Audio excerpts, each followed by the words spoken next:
जिस तरह से चूहा अपनी मस्ती में चला जाता और बिल्ली चुपचाप बैठी घात लगाए उसकी प्रतीक्षा करती है, और उसे पता भी नहीं चलता है कब बिल्ली के वो पंजों में मुंह में पकड़ा गया।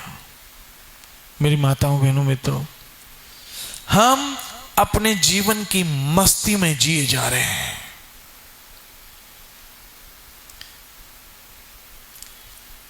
अपनी जीवन की मस्ती में जिए जा रहे हैं, और ऐसे कब बुढ़ापा हमें आके दबोच लेता है हमें पता भी नहीं चलता है। कब बीमारी आके हमें दबोच लेती है हमें पता भी नहीं चलता है, और अंत में कब मृत्यु आके हमें दबोच लेती है हमें पता भी नहीं चलता है। और यूं ही हम अपना जीवन व्यर्थ में गंवा देते हैं, यूं ही अपना जीवन व्यर्थ में गंवा देते हैं। साधु का संग कभी ना किया, सत्संग कभी नहीं की, हरि कथा कभी सुनी नहीं, तो जीवन का लक्ष्य पता कैसे चलेगा। आप सबों को एक अद्भुत बात है कि हम अपनी मूर्खता से एक दिन गंवा देते हैं जब रात होती है तो। एक दिन गंवा देते हैं जब रात होती है तो। लेकिन भगवान कितना दयालु है कि एक सुबह करके मौका और दे देता है।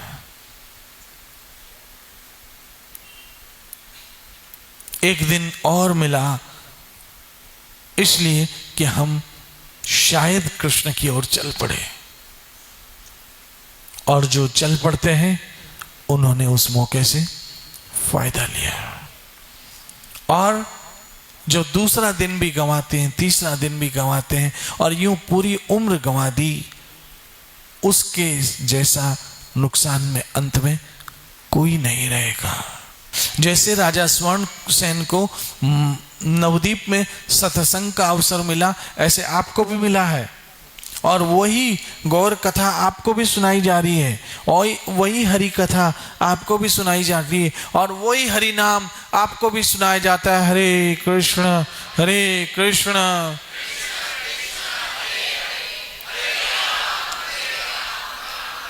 आप मत कहना कि हमें अवसर नहीं मिला।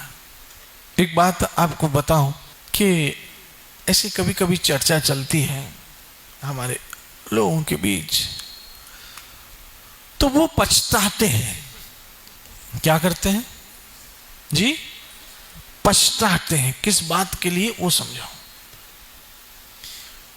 कहते हैं अरे बापू ये फलाना प्लॉट है ना 2.5 लाख में मिल रहा था, ये जो है ये 2.5 लाख में मिल रहा था, लेकिन हमने नहीं लिया। ये दुकान 7 लाख में मिल रही थी, हमने नहीं ली। आज का करोड़ों में है, और लेने की हिम्मत अब नहीं है। आज ये जो फ्लैट 2.5 लाख, जो ये प्लॉट 2.5 लाख में था, आज 2.5 करोड़ में नहीं मिल रहा है। ये दुकान जो 7 लाख की थी आज 1 करोड़ की मिल रही है। तो मैंने एक व्यक्ति से कहा, मैंने कहा कि आपके पास तो उस जमाने में भी पैसा था, और आप तो उल्लासनगर में पैदा ही, आपका जन्म ही यहां हुआ, तो आपको यहां का कुछ पता नहीं था। चलो कोई नया आदमी है तो उसको ज्ञान नहीं होगा, लेकिन आप तो यहीं पैदा हुए पले बड़े, और आपके पास जी पैसा भी था, फिर आपने क्यों नहीं लिया? सीधा जवाब दिया, बोले बापू हमको थोड़ी पता था कि इतना महंगा हो जाएगा, हमको जी थोड़ी पता था कि ये इतना महंगा हो जाएगा, नहीं तो ले नहीं लेते। मैं यही बात आपको कहता हूं, ये आज कृष्ण नाम, बहुमूल्य नाम आपको सस्ता मिल रहा है। हरे कृष्णा,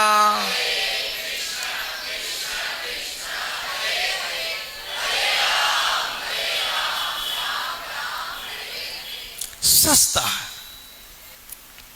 कल ये बहुत महंगी हो जाएगी, कल ये बहुत महंगी हो जाएगी, लेना चाहोगे तब भी नहीं ले पाओगे। ये मेरा अपना अनुभव है। ऐसे कई लोगों को हम जाते हैं और कहते हैं कि हरे कृष्ण बोलो, श्री राम, जय श्री कृष्ण, उनके मुंह से नहीं निकल पाता। क्यों? कि अब हजारों रोगों ने उनको घेर लिया है, हजारों बीमारियों ने उनको जकड़ लिया है। अब वो लेना भी चाहे तो नहीं ले सकते। हजारों मंजिलें होंगी, हजारों कारवां होंगे, जमाना हमको ढूंढेगा, न जाने हम कहां होंगे। उस कवि को ये नहीं पता था कि न जाने हम, लेकिन आपको कम से कम पता है कि भजन किया है कृष्ण के पास होंगे।